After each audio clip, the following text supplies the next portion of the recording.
Welcome back to another episode of Ask and Ye Shall Receive Answers. This is where I take a question from you guys. I do my best to answer it based on fact, opinion, and imagination. Now, how can you ask questions? You can ask on the Ask G-Man video question thread in the general forums, or on Twitter, G-Man from Heck, use a hashtag AskGman. The rest of your questions are also answered on the Invincibly Supermassive Comic Book Podcast of Stuff. This week's question comes from Benny Q. He wants to know, how come the police don't do any DNA testing on any blood that's left after a fight to find out the identity of a supervillain or superhero? Because, now you think about it, why superheroes? Superheroes, the police, they don't necessarily approve of vigilantism. So that could be a huge leverage on knowing who the heroes and who the villain is, because they can't be trusted. They wear masks. Now, this is something that actually has been addressed a couple times. First of all, before I get into the two examples that pop to mind, we have the suspension of disbelief. Obviously, if you've ever watched an episode of CSI that airs on CBS, welcome home, you know that they could do pretty much any. They the smallest thing. We've seen the cotton swab, DNA thing. Blood, hair, the strands of hair. You can get all this stuff. So there is that. It does exist. We do have that in the mind, but because we're talking comic books, we kind of have to say, well, yeah, we've seen how many fights where like Spider-Man's all bloody, or Wolverine's hacking people left. Well, I guess he hacks the bad guys. But there are so many different examples, so many situations where we've seen the bloody heroes that are wearing masks, and it's not like after the fight they're sitting there like mopping it up and trying to clean it. So this is a concern. This should be a concern. Now, there was an issue. It was a Black Cat miniseries. I think it was Jen Van Meter. I'd have to look that up. I think it was it was a 4-issue miniseries, and Amanda Conner did the covers.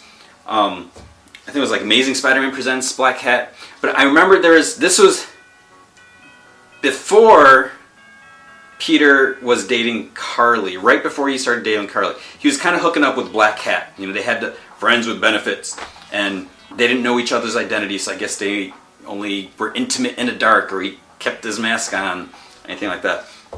But in the first issue, she had stolen some rings or something like that, and he's like, "No, you can't do this."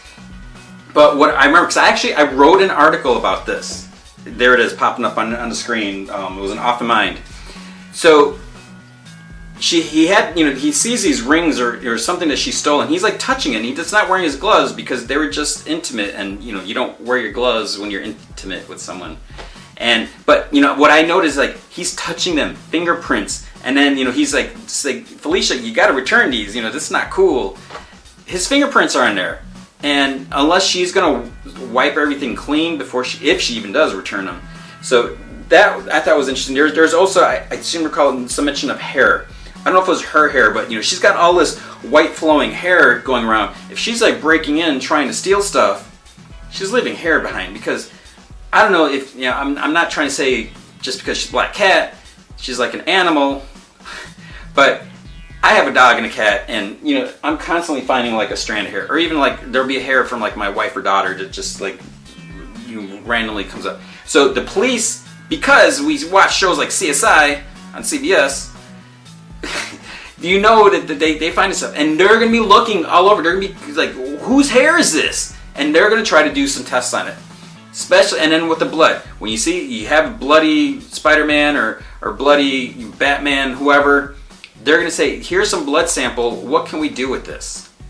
Now, in order to use this evidence, there has to be something in the database. It's not like you can just take someone's DNA and say, hey, look at this. This is Joe Chill. He's guilty. We solved the case. Because I don't watch a lot of CSI. Don't tell the higher-ups. But I think in order for it to work, the perps, I think they use that word, they have to be in the system. So I don't think my DNA is in the system. I hope it's not. I don't think it's in a system.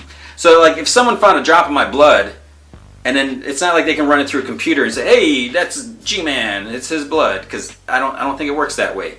So they have to be in a system. Now, my fingerprints are in the system because I used to be a high school teacher, and all teachers, their fingerprints are in the system to make sure the teachers aren't crazy people, I guess, or something like that. There was the time in Batwoman, it was issue like 4 or 5, where Flamebird, she was out, because she was kind of being taken under Batwoman's wing, and Batwoman's like no, you got to take a break. But she goes out there anyways. She's fighting, gets her butt kicked, majorly, but she's about to die. She's in the hospital, and this is when Abby Chase was that? No, not Abby Chase. What's her name? Cameron Chase. I just looked that up. I could have edited that to make it look like it. No, it's Cameron Chase. So the DEO. She's trying to find out who this because she knows that Flamebird is associated with Batwoman. She wants to know who Batwoman is. She doesn't care about Flamebird. She wants to know who Batwoman is. We've run her through every known database, every way we know how. Fingerprints, DNA, biometrics, retinal scan, facial, retcog. We even took an imprint of what's left of her teeth to check against dental records, just in case. No hit. She doesn't exist. She's a ghost. Pain in the ass, Batman. We've seen this before. Get close enough to Batman, nobody can get close to you. What that shows is that Batman, he's always thinking, he's always prepared. So what he does, he's like, if you're going to be associated with me, I'm going to make sure you are definitely not in the system. So he just has it all completely wiped out. So you can't find out. Dick Grayson, Tim Drake, all these people, Jason Todd, Damian, and Batgirl. Well, I don't know, Batgirl might be different, or Barbara Gordon.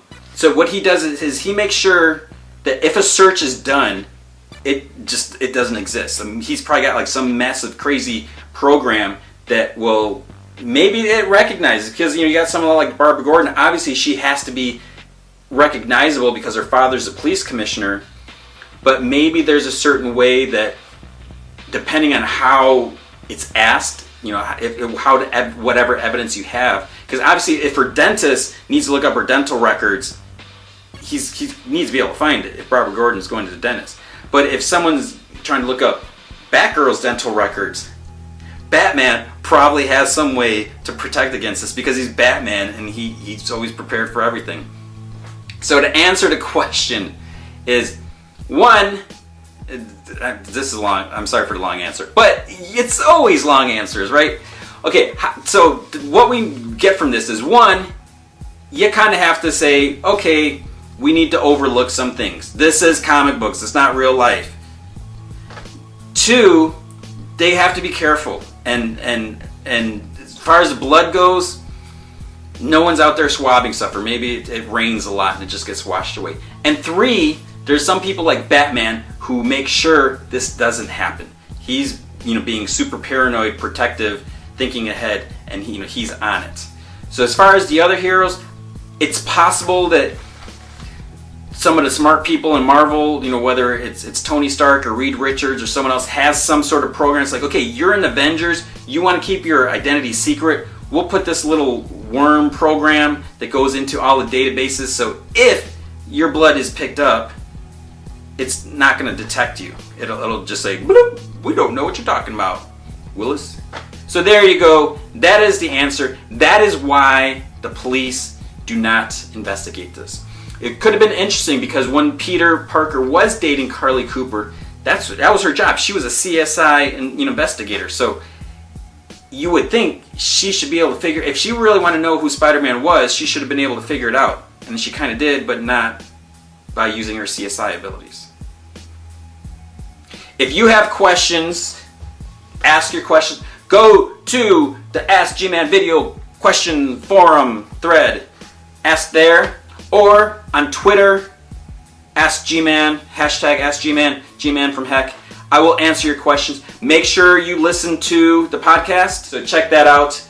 Always ask your questions, and just be careful with where you're spilling your blood, because don't leave your blood lying around.